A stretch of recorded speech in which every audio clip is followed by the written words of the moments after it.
To all of you, and thank you for signing in. And this evening, before we begin our council meeting, I've asked Father Michael Gossett to lead us in this evening's prayer. Father Gossett? Yes. Let us pray. Heavenly Father, we thank you for this opportunity to serve you. I ask you to send your blessings down on this council, that everyone involved will work together for the common good of your people, leading us all to justice and equality, leading us all to peace and just the common good. Guide us in their discussions, guide their decisions, and help us always to love one another as you call us to do. We ask all this through Christ our Lord, in the name of the Father, and of the Son, and of the Holy Spirit. Amen. Thank you, Father Michael. We appreciate that. You're welcome. Council meeting. Thank you. You're welcome. Council meeting will now come to order, and we'll say the Pledge of Allegiance. Starting off with, I pledge allegiance to the flag of the United States of America, the United States of America, to the republic and for to which the it republic stands, one one for which nation, it stands, under God, indivisible, one nation, with liberty under God, and justice for all. indivisible, with liberty and justice for all. Thank you. We'll now ask for a roll call. Mrs. Onyebuile, Present. Mr. Dressel, Recording has started. This meeting is now being recorded. You will now rejoin the meeting. Mrs. Hahn, Here. Mr. Paul,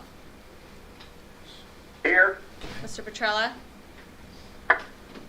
Here. Mr. Timmons, Here. Mr. Villamagna. Here.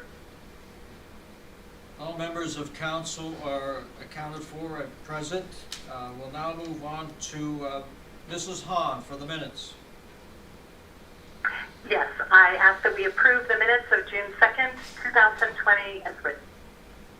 Second. It's been moved and seconded that the minutes of June 2nd, 2020 be accepted by roll call. Mrs. Onyebuile, Yes. Mr. Dressel, Aye. Mrs. Hahn, Aye. Mr. Paul, Aye. Mr. Petrella, Aye. Mr. Timmons, Aye. Mr. Villamagna. Aye.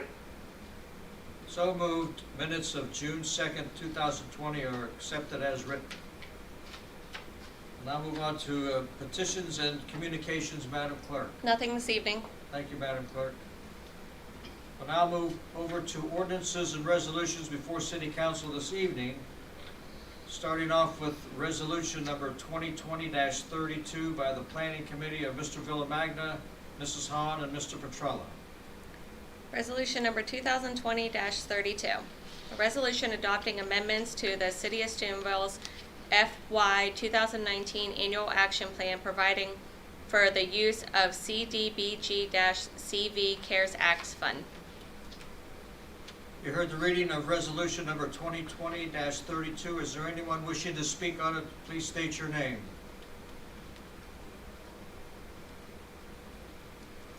Mayor, Yes. I move that resolution number 2020-32 be put before the body for its passage or rejection. Second. It's been moved and seconded that resolution 2020-32 be accepted by roll call. Mrs. Onyebuile, Yes. Mr. Dressel, Aye. Mrs. Hahn, Aye. Mr. Paul, Aye. Mr. Petrella, Aye. Mr. Timmons, Aye. Mr. Villamagna. Aye. So moved. Resolution number 2020-32 is duly adopted. Next is resolution number 2020-23 by the Planning Committee of Mr. Villamagna, Mrs. Hahn, and Mr. Petrella. Resolution number 2020-33.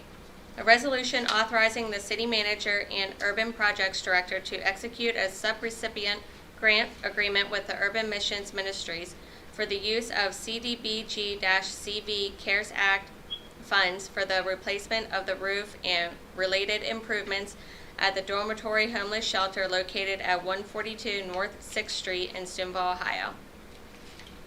You heard the reading of resolution number 2020-33. Is there anyone wishing to speak on it? Please state your name.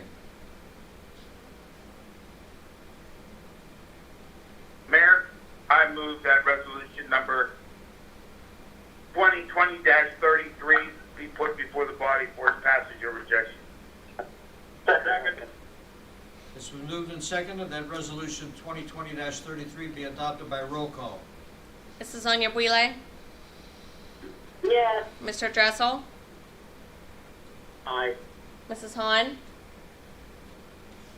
Aye. Mr. Paul, Aye. Mr. Petrella, Aye. Mr. Timmons, Aye. Mr. Villamagna. Aye. So moved. Resolution 2020-33 is duly adopted. Next is resolution 2020-34 by the Planning Committee of Mr. Villamagna, Mrs. Hahn, and Mr. Petrella. Resolution number 2020-34.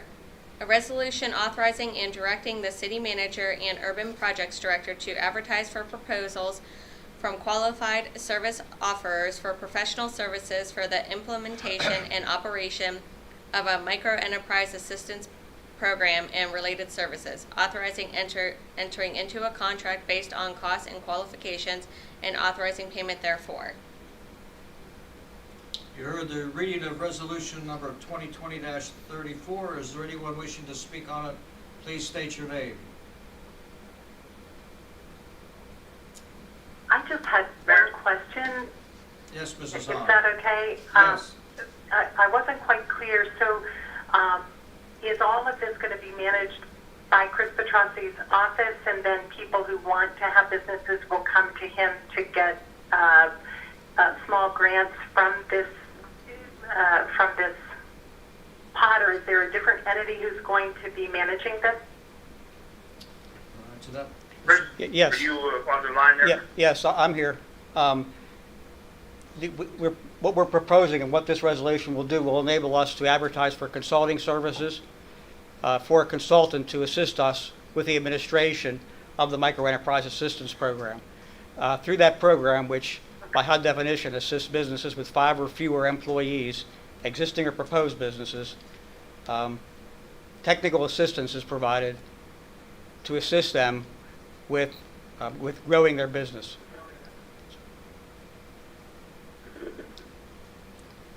So you'll Okay, hear. thank you. Thank you, Mrs. Hahn. Mayor, Yes. I move that resolution 2020-33. Oh, I had one too. I'm sorry, my mic was off. So is there like a limit of funds that the businesses get? The businesses won't actually get funds. There will be no actual dollars. It will be technical assistance that will be provided in the form of training, advisory assistance, mentoring, those types of activities. This is Scott. I have a question. Just to clarify, this is what Paramount presented to us, more or less, right? In part, it is. They also proposed a Main Street program, which isn't part of this, and Right. we also have added some additional things that we're requesting that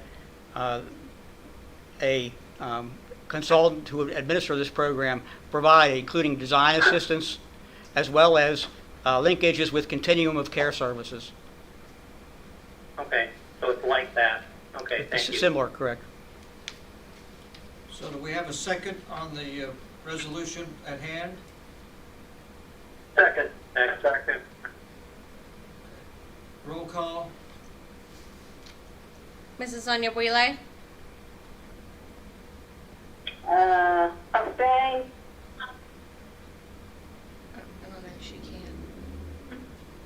canister. But I don't still quite understand.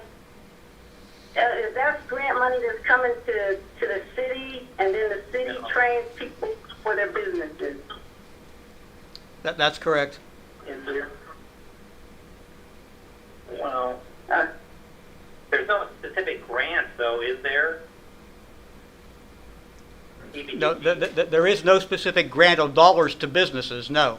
It's all training, technical assistance, and mentoring, as well as design assistance and linkages with continuum of care services. This is Craig. I got a question. I Yes. think for clarity's sake, is it CBG funds or is there a grant associated with it? The project is being paid for with the CDBG-CV CARES Act funds. So the source of the funds for the activity is grant funds. There is no actual grant of dollars to businesses. What the grant funds will pay for will be the training, the technical assistance, the mentoring, and then the linkages with other services, design assistance, etc. So will you actively go out and recruit these small businesses, and is there some kind of tracking device so we know, what businesses are being targeted? Yes, part of the program would be marketing the program and recruitment of individuals, existing or proposed, that would be operating these micro enterprises. And I'd like to add something to Chris, and correct me if I'm wrong. It's basically geared towards minorities and low-income people who would have the chance to do this on their own without some help from these people. Would that be correct statement? Yes, because we're using CDBG funds for this, any beneficiaries or anyone that would take advantage of the program would have to income qualify as a low or moderate income household. This isn't for a business that's running a multi-million-dollar business already. This is for minorities and low-income is basically what it's for. Yes, you would have to meet HUD's income guidelines in order to qualify.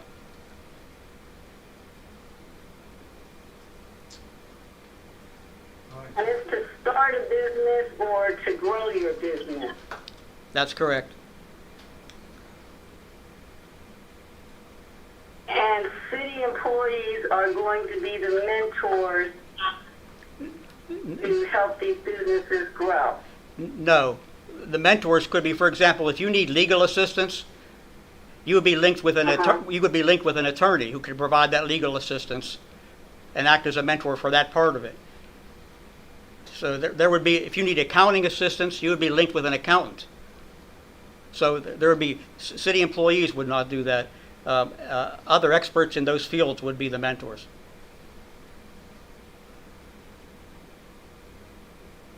But the city would be the ones who are advertising these services for these small businesses, correct? Yes, the city will be administering the program. There will be small businesses, individuals will be recruited to participate in the program. Once they qualify, then the training and technical assistance will be provided. How long is the program supposed to last? Approximately 1 year. Will we get reports throughout the year to find out who's using the services? We'll get monthly reports. Okay. All right, I'm going to end the discussion on this and ask for a roll call. Mrs. Onyebuile, Yes. Mr. Dressel, Aye. Mrs. Hahn, Aye. Mr. Paul, Aye. Mr. Petrella, Aye. Mr. Timmons, Aye. Mr. Villamagna. Aye. So moved. Resolution 2020-34 is duly adopted. We'll now move on to ordinance number 2020-35 by the Finance Committee of Mr. Paul, Mr. Dressel, Mr. Timmons for its first reading. Ordinance number 2020-35. An ordinance amending the existing table of organization, ordinance 2019-96, as it relates to the water department only. Okay, and lastly, we'll move on to ordinance number 2020-36 by the Finance Committee. Mr. Paul, Mr. Dressel, Mr. Timmons declaring it an emergency. Ordinance number 2020-36.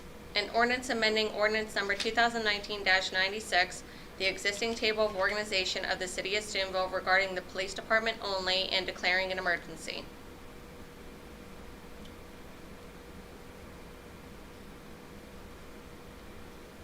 Mr. Paul, question? If anybody wants to speak on it. Yep, I'm sorry. Anyone wishing to speak on ordinance number 2020-36, please state your name.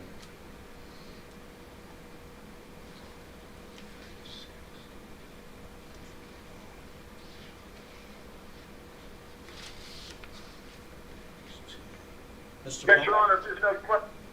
Go ahead. Anybody got a question? No, I'm calling on you. Oh, okay, well, I thought I heard someone say question. Or that might have been Scott. Okay, question. Your Honor, I make a motion that we amend, or, I'm sorry. Go ahead. I don't think I need to do that. Go ahead. Question. Roll call. Mrs. Anya Weebley, Yes. Mr. Dressel, Aye. Mrs. Hahn, Aye. Mr. Paul, Aye. Mr. Petrella, Aye. Mr. Timmons, Aye. Mr. Villamagna. Aye. So moved. Ordinance number 2020-36 is duly adopted and will take effect immediately. That concludes ordinances and resolutions before City Council this evening. We'll now move on to reports from our standing committee, starting off with Mrs. Anya Weebley. Yes, Your Honor. I have a couple of things. For the Pride Committee, as of this weekend, we're organizing a block cleanup on Terrace Avenue. Some people have already come out and, in support and already starting to clean up. So Saturday we will have volunteers in the neighborhood go through on Terrace, and then also on Roswell. We're going to do the same thing up there, including the back alleys that are just horrendous. So those are a couple of things. And while talking to residents in, different areas, a lot of them don't realize the free trash pickup that they are entitled to twice a year. I know that there have been announcements, but a lot of people still don't know. Matter of fact, some people are even storing things in their garage waiting for a pickup. So, as I'm going through the neighborhood announcing the trash pickups for Saturday, to clean up the neighborhood, on the flyer I put the information where they could call. So I'm requesting if we could at least put it on, the announcement on the water bill, giving the information and the extension who to call for the trash pickups that they get 2 times a year. And I know it's going to take more than one time, because even advertisers say it takes a total of at least 9 times for a name of a product for a person to hear, for them to, it get into their memory. So can we get an announcement on the water bill, at least a few months, so people will realize that service is available? Thank you. Okay. We'll now call on Mr. Dressel. The only thing I had were the 3 questions I sent to Jim in an email. Did he want to address those now or during his time? Regarding the police department. I'll address him during my time. I plan to talk to him then, if that's all right. Okay, thank you. Yes, sir. Yep, that's fine, thanks. All right. We'll now call on Mrs. Hahn. Okay. I've got a couple of things here. So our next Parks and Recreation Board meeting will be this coming Wednesday. We will meet in council chambers, at 7 p.m., so this coming Wednesday, 7 p.m. Jim, did you have any guidance on whether or not you want people to wear masks or how that's being handled? Well, right now, we're still under the guidelines on a certain amount of people that come in. That'll be regulated, and they should have masks that Okay. are coming in. Okay, and there won't be a lot of room for the public. That's correct. And is it possible, will you have a phone number for any board members that need to call in instead of participate live? Or also our Parks and Recreation Committee, which would be Craig Petrellis, Eric Timmons, and myself. Well, for you two, it's the same number you called tonight, and Lori will make sure that the people Okay. that aren't coming in will have the number. Okay, great. Then I wanted to remind people, and it would be wonderful if we're able to pull off having our free fishing day like we've done in the past. I haven't heard yet about that, but the state of Ohio has declared Father's Day weekend, which is June 20 and 21, as 2 days that in the state of Ohio you are not required to have a fishing permit to fish. So just want to remind people this could be a great time to bring your family or son, nephew, grandson to the marina to fish, and you don't have to worry about a permit. So June 20 and 21 are the days that are free in the state of Ohio. Also, the next Friends of the Marina will be meeting in the basement of Fralix Restaurant on Thursday, June 18 at 4:30. And we're still working out the details of the Friends of Baby Park. We'll hope to have that date and time very soon. And that's all. Thank you, Mrs. Hahn.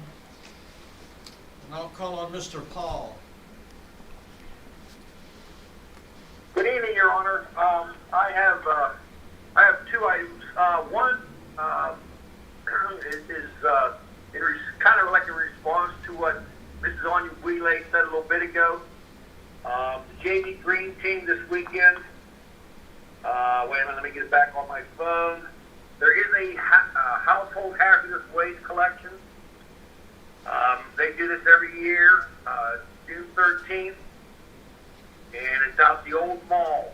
The old Sears building lot.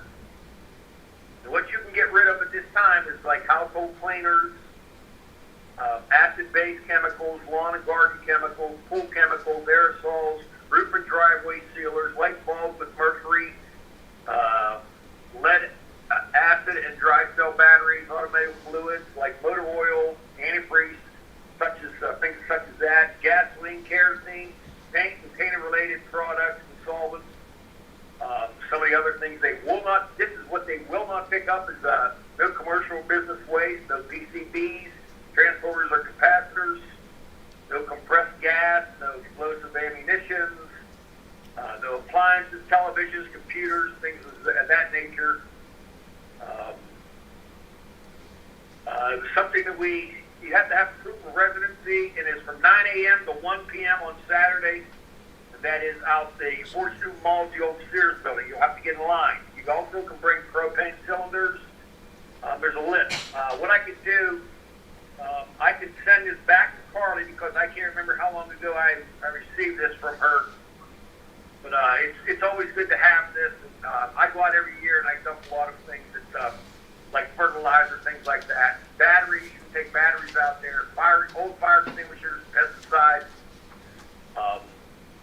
But that is this Saturday. So it's going to Wheeler, you were talking about pickup. There is a hazardous waste out of the old Sears building this Saturday from 9 a.m. to 1 p.m.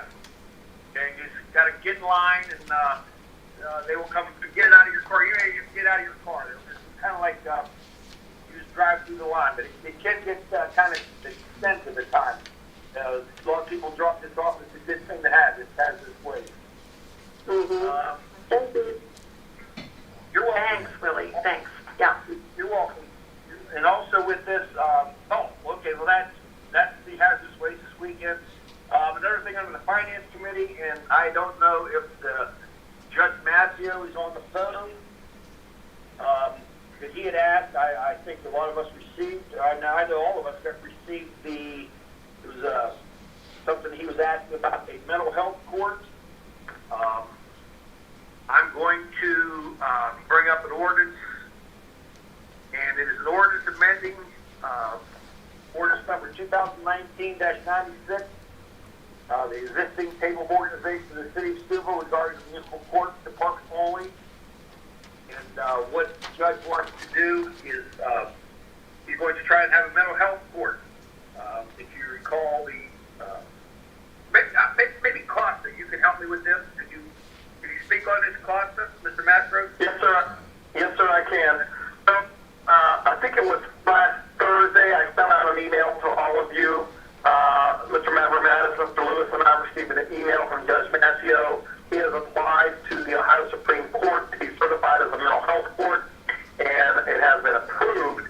He's also been approved for some grant money to run the program. He has yet to receive it, but I guess that has been approved as well. However, part of the process of being certified as a mental health court has to create the position of mental health court coordinator. And this has to be created not only to coordinate the court, but also to be certified as a mental health court. The salary will be $38,000 a year plus benefits. He wants to fill this position in the very near future. He said an emergency ordinance was not necessary, but he wants to do it sooner than later. So we would need to amend the TO just to create that position of mental health court coordinator. That salary will be paid from the grant that he received and has been approved for. He's also making another application for the salary in 2021.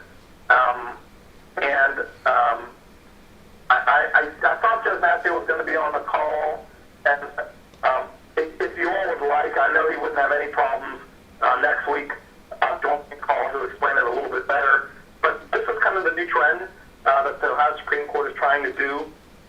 And I know from my own experience that this would be kind of welcome. I've had a few clients that are legitimate mental health issues, and it's very hard to deal with them in the criminal court system. But this will at least help address those issues from a different tact, if you will, not totally criminal court, but also can get people services that they need. So that's the basis of the request and the basis of what he's trying to do.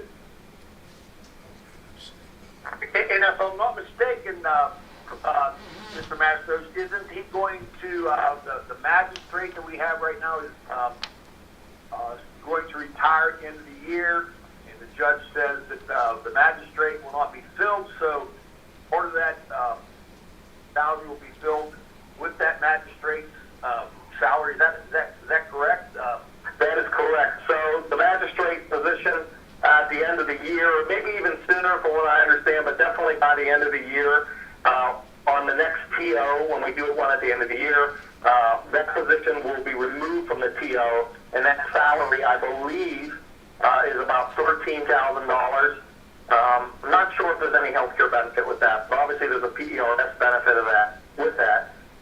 So that's 14% of the $13,000. So that will free up money as well.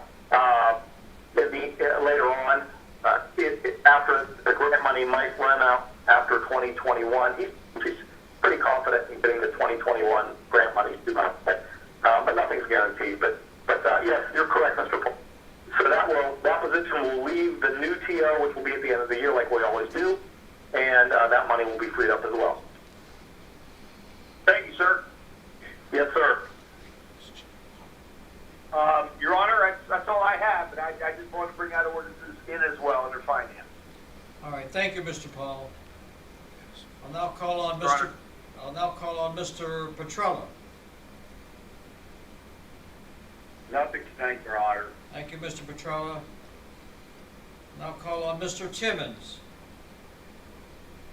Yes, just a couple of things. Jim, I had sent you an email about 1242 Oak Grove and then the house to the west of that. I know, I believe Mrs. Hahn was up there as well. But I did get a citizen complaint about those 2 locations. And the backyard is really bad on the 1242 Oak Grove. And then the one next to it, when I was up there, I couldn't even find an address on the building. But the door is wide open. Anybody could go in there, so there's a concern there for safety reasons. So if you could look at that one, and then I don't think I emailed you on this one yet, but the lot next to 1217 Oregon is also in bad shape. So if you could take a look at those and let me know, I'd appreciate it. Yes, sir. And then just to follow up on Asante was about the pickup. I've also, received a lot of people still asking if we're going to have spring and fall pickup. And I was just looking on our city website, and I don't see it anywhere on there. I think it would be beneficial to put that on the sanitation page, at least what is the, what is the process? What number do they call? There are definitely still some questions, and a lot of people don't know about it. So just a suggestion, but thank you. That's all I have. Thank you, Mr. Timmons. And lastly, we'll call on Mr. Villamagna.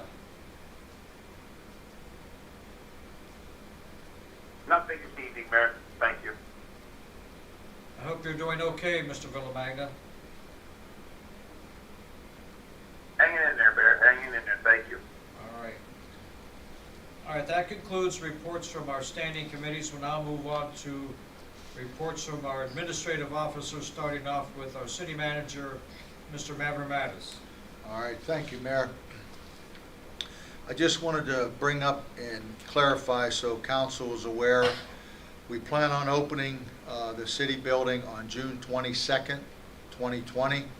I've just been notified by a vendor that we'll finally be receiving the thermometers that we've been requesting for the last month. So we will need that when we open our building based on the recommendations from the state of Ohio, the health department. June 23rd will be the council meeting, and we will follow the mandated requirements that the state's required. As of right now, if we did open it, we're still under the 10-person rule, which we have to follow. That will be lifted, but they will require face masks of being contained in one room. But we do have the 6-foot separation we'll be able to set up for council when they come back.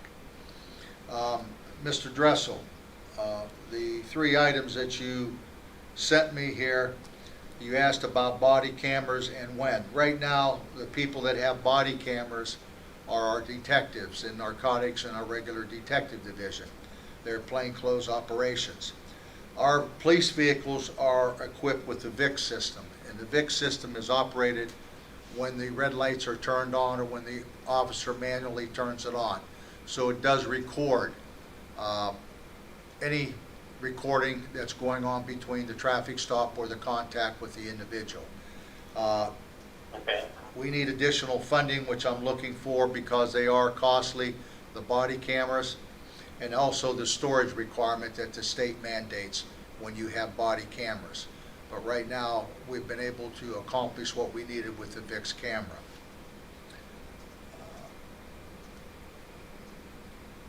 You asked about the choke holds, knees, legs, necks. We currently have a department policy on the use of non-deadly force and deadly force.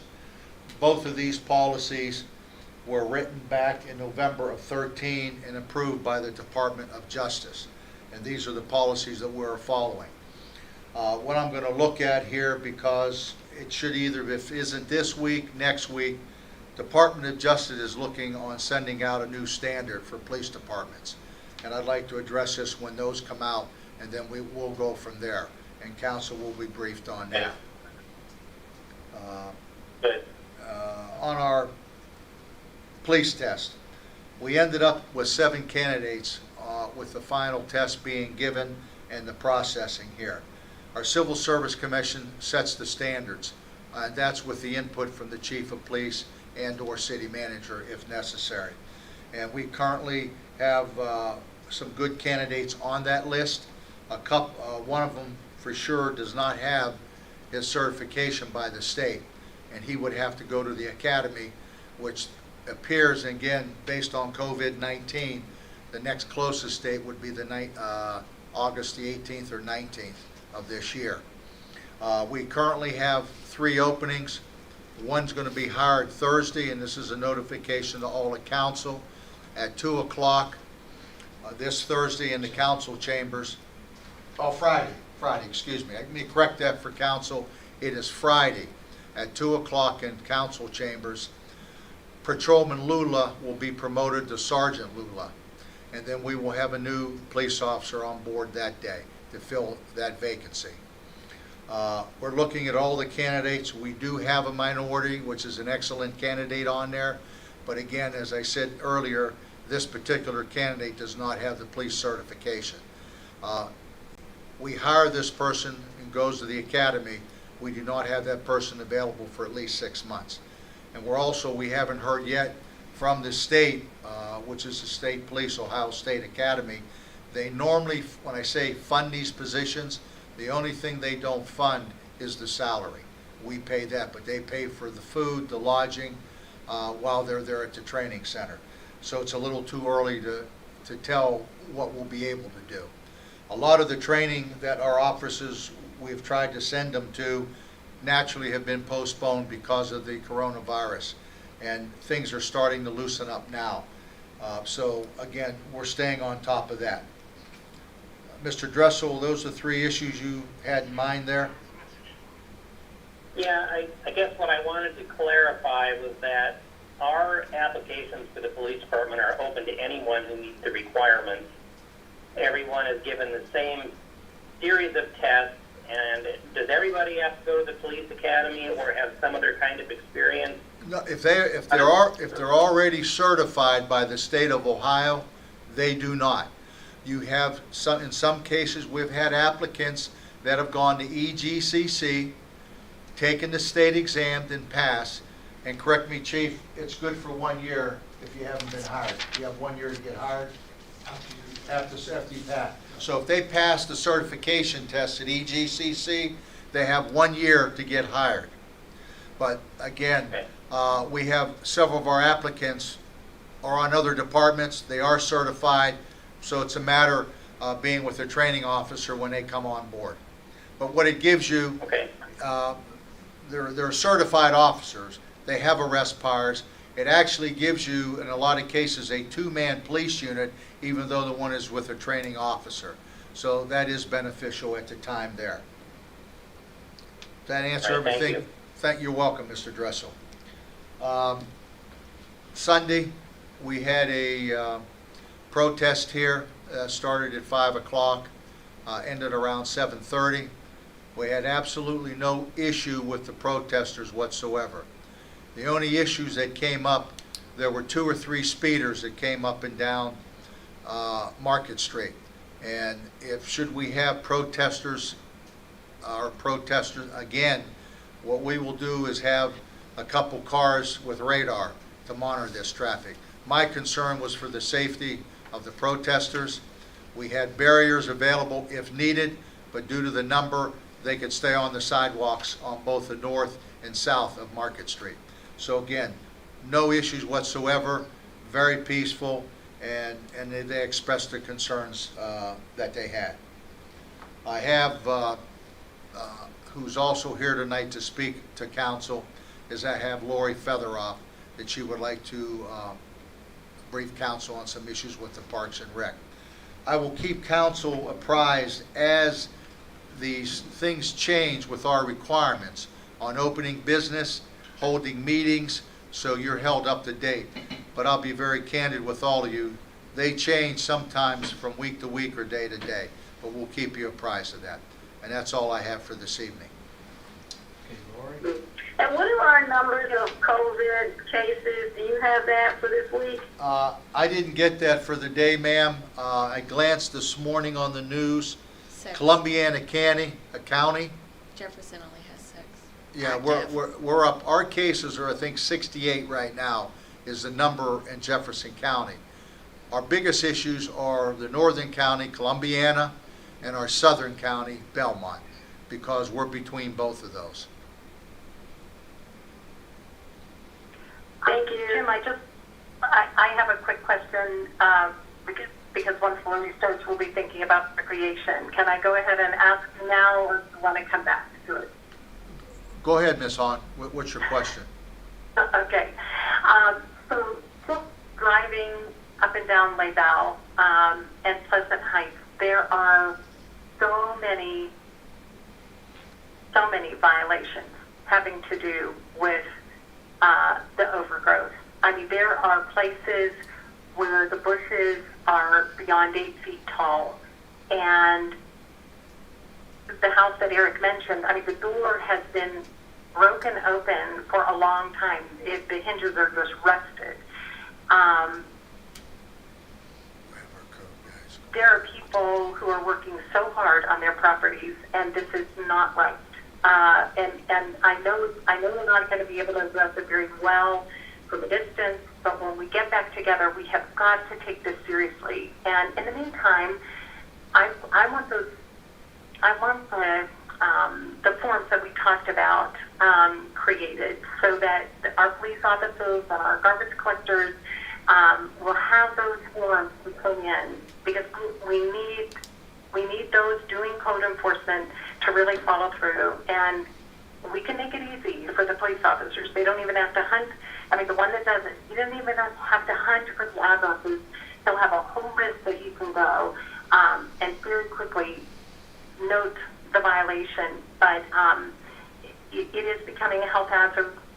The bushes and the grass is so tall that there are animals in there. There are animals in the house because the house is open. I mean, it's not secured, and it's going to be a challenge to the safety and well-being of the people around when any person could just sneak into that house and do any activity that's not legal.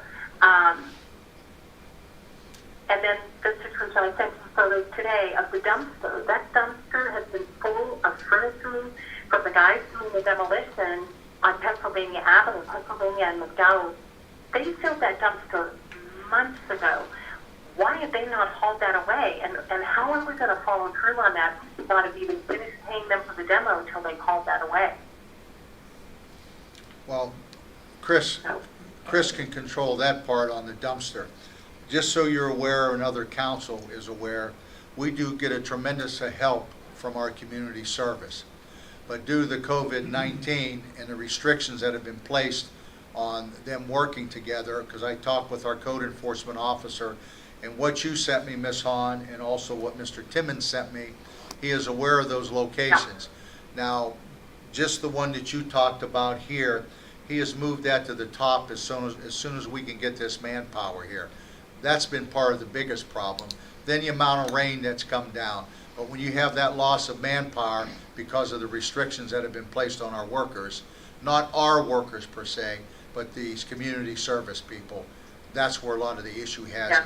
And when we get that manpower back, yes, it's going to be playing catch up all over the city. But I wanted you to know everything that was sent to me. Go ahead. Yeah. Well, some of the people who have lived in that area of Pennsylvania, really suffered through years of the one horribly dilapidated house, and finally that one came down, and by the time it came down, the one next to it was missing a wall, and it took us another 2.5 years to get that demolished. They've really waited a long time to have something that just looks, it's just grass, and I really feel bad that it's completely overgrown. Grass is more than 2 feet tall, and then this dumpster has sat there forever. It's like, the people who live around that area deserve better. So, thank you. I'm glad that was it's being moved. And both the council and all the council, I appreciate when you sent me the pictures and the locations, because it makes it easier to get to our code enforcement and on anything, whatever the case may be. And Mr. Villamagna, I have the photograph that we discussed earlier, and I will talk with Mr. Dolak and what we need to take care of that. Okay, thank you. Okay, thank you. Okay, Okay, Lori Featheroff. Okay, so just a quick update on the parks situation of things being open and closed. So playgrounds are due to open tomorrow. I have been in contact with the health department because the state guidelines, once again, are very confusing, mainly in how we have to clean it and how often we have to clean them. So I've been in contact with the health department. I just have to run it by our law director to make sure that we can do this. Their suggestion was you put a sign up that says, use at your own risk, please wipe it down, list some of the guidelines, those kind of things. Basketball is still off limits. No basketball, no volleyball, no football, obviously. So the basketball rims cannot go up yet. Splash pad, I have to contact the person at the health department that's in charge of pools, only because our splash pad has no chlorine in the water. And so I want to make sure that meets the guidelines. Shelters and the Martin Luther King Center will be discussed at tomorrow night's Parks and Rec Board meeting, so that we can get some guidelines on, we can come to a decision on when the Martin Luther King Center can open. What I was told today on a conference call was things change every day. Tentatively, it was supposed to be, all of the contact sports were supposed to be able to be played as of July 1st, but I was told that today that probably will change as pressure comes from various organizations and companies. So it's kind of a fluid thing right now we're dealing with, but I just kind of wanted to update people because there's a million questions going on. Do we rent shelters? Do we not rent shelters? Those kind of things. So the park board will be discussing that and making recommendations tomorrow night. Thanks. Okay, thank you, Lori. I'll also call on Mr. Thanks, Lori. Yes. She said thanks. Oh, Thanks, okay. honey. I'm going to call on our law director, Mr. Mastros. One thing tonight, Mr. Mayor. So you all will be receiving after the meeting, and I apologize I couldn't get out sooner, but that's okay. This isn't a huge time crunch. So you're going to get an email from me regarding the CARES Act funding that is going to be administered by the state of Ohio. Some of you even may have received an email from the Ohio Municipal League. So the state of Ohio Senate Bill 310, which is the legislation that provides a distribution system for these CARES Act funds to local governments with populations below 500,000. It's almost done. In order for municipalities like ours to receive their distribution, we will have to pass a resolution. And that resolution will state that we are going to follow the federal guidelines on eligible expenses, and we'll be required to register our contact information and our what's called a DUNS number with the State of Ohio Grant Office. And then we'll also have to register through the Ohio Office of Budget and Management grant portal. So I will email that to everybody tonight with a sample resolution to be sunshine next week. And we'll be looking at it. I'll get with Mr. Lewis. We'll look at the eligible expenses. We'll look at the Code of Federal Register of how the funds are supposed to be met. How they're supposed to be spent, and what our reporting obligations are regarding that. And then we will get back to you as well. I think we should pass it just in case we want to do this. It's money from the state of Ohio. I believe, and again, we will square this away. This isn't a loan or anything like that. This is basically just grant money to help with our income tax efficiencies that we actually have already been experiencing. So you will all get an email tonight regarding that, and hopefully by next week as well, we'll have a bit more information for you, but we'll have information before you pass it. And that's all I have, Mr. Mayor. Thank you. Okay, thank you, Mr. Mastros. We'll now move on to miscellaneous reports and signing in this evening. We have Mrs. Anya Weebley. Yes, thank you, sir. A couple of things. First, I want to apologize for my ignorance. Last week, when you had salaries listed for positions, and you had the yearly salary and then an hourly salary, and after the decimal point, I think you had expanded it out like 4, 6, places. And I wasn't aware that's how salaries look, because I've never seen it like that. as I said, I'm still learning, so, beg my ignorance as I'm learning different things, but I will ask questions if what I don't understand.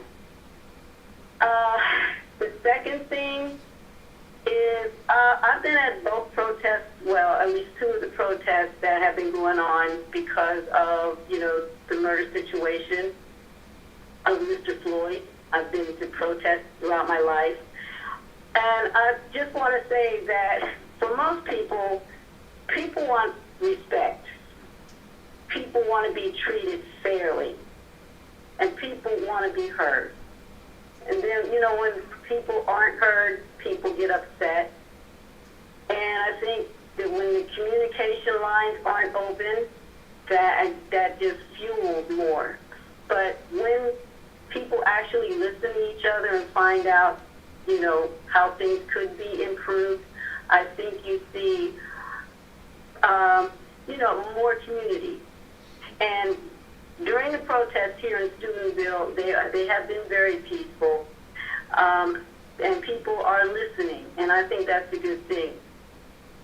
So, having said that, I want to, when we get back together face to face, that we revisit that, I don't know if it was a law or if it was a request or an ordinance of people having to sign up 4 days in advance to be heard at City Council.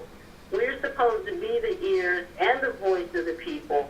And if something happens between Friday and Tuesday, people don't even have a chance to express themselves. And I'm not saying people bum rush at the last 5 minutes, right before the meeting to sign up because they may be angry. I'm saying like maybe 5 o'clock Tuesday would be the deadline, and they could call in, and want to be on a community forum. Because I think people, if you stifle what's on people's minds, that inflames the maybe the fury that's going on. But if people get a chance to be heard and responded to, I think that helps the line of communication. Thank you very much. Thank you. Also signing in under Yes. No, go ahead. Also signing in this evening under miscellaneous, Mr. Petrella. Yes, Your Honor. On the hazardous pickup, I just want to make a comment. There will be a photo ID you have to present in order to drop that off. So make sure everybody's aware of that. And some weeks back, I mentioned about the trash pickup, and because I had it done at my house, and they dropped off a dumpster for me, and it was very nice, and I think the way the sanitation department is handling it is very good because we can quantify how much bulk pickup is being done, and see what that cost is costing us for those 2-3 pickups. Third item is weeds and litter. Again, it is. I went down at Murphy's Field on the corner of State and Cedar. That entrance is almost completely blocked because of weeds and litter. And there's a house that sits right there on the corner, which is abandoned. The doors are kicked in and open. And I agree with Kimberly and Eric. I think once we get back in the city council, whatever committee, such as Councilman Paul said last weekend, whatever committee it is, we need to sit down and address these issues, time limits, and whatever we can do to start to make our city presentable so we could attract people to our city. And also, Anya Wheeley said tonight about being respectful. It is disrespectful for people who have to live next to these places. neighbors that, you know, it's appalling that they have to live next to these places. And I asked, you know, what can we do in the courts? How can we do it? We're talking about the prosecutor. I think that, you know, yes, we can't force things to sell, but we got to figure out ways on how we can dispose of some of these vacant lots. In January and February, I asked the list to be done and ready to go April the 1st. I'm not talking about the little old lady who can't afford to get her, or cut her own grass. Maybe we can get some help to help her there. I'm talking about people who have abandoned their property, absentee landlords, people we cannot find and we haven't been able to find for years. I talked to Mrs. Hahn earlier today. She's reviewing some documents that the judge gave her on eminent domain about some of this stuff. We have to address this problem. Is just getting more and more overwhelming each day. Costa, if there's anything you can add or help, I greatly appreciate it. And if we have to bring in see what the prosecutor can do for us, I'd like to have some input there also on what we can do with the real estate and so on and so forth. That's about it for tonight. Thank you, Mr. Petrola. That concludes miscellaneous reports this evening. We'll now move on to public forum, and we do not have anyone signing in under public forum. So I'm going to call on Mr. Paul. Yes, Your Honor. If there's no further business before this council, make the motion we adjourn. Second. It's been moved and seconded that tonight's council meeting be adjourned by roll call. Mrs. Onyebuile, Yes. Mr. Dressel, Aye. Mrs. Hahn, Aye. Mr. Paul, Aye. Mr. Petrella, Aye. Mr. Timmons, Aye. Mr. Villamagna.